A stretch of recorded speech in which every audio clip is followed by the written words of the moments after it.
আজকে আমার রান্না ঢেঁড়স আলুর ভাজি, তারপর চাল কুমড়ো দিয়ে মসুর ডাল। এইখানে করব কারকলের পুর।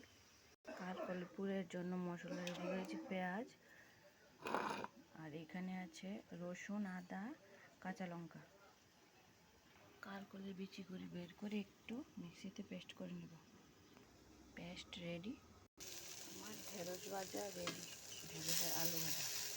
আমার ডালটাও সোমবার দিয়ে দিলাম। তারপর এখানে চন্দনা শুটকির জন্য আলু কেটে রেখেছি, এটি টানিয়ে নেব। এখানে চন্দনা শুটকি কেটে ধুয়ে রেখেছি।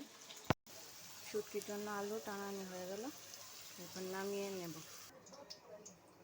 কারকলের পুরের জন্য মশলাটা বানিয়ে রেখেছিলাম, এটা কড়াইয়ের মধ্যে দিয়ে দিলাম। তারপর মধ্যে লবণ, হলুদ আর একটু জিরার গুঁড়ো দিয়ে দেবো, একটু চিনি, তারপর এলাচি, দারচিনি গুঁড়ো দিয়ে নাড়া দিয়ে নামিয়ে নেব।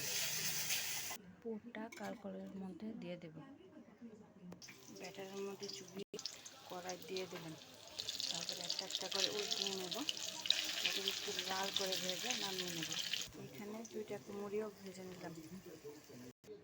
শুটকির জন্য কড়াইতে পেঁয়াজ দিয়ে দিলাম, পেঁয়াজ রসুনের পেস্টটাও দিয়ে দিলাম। ভালো করে ভেজে ওর মধ্যে আলু দিয়ে দেবো, ঝোল দিয়ে দিলাম।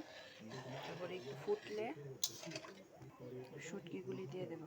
ওর মধ্যে দিয়ে দিলাম শুটকি। রেডি আমার চন্দনা শুটকি আলু দিয়ে ঝোল।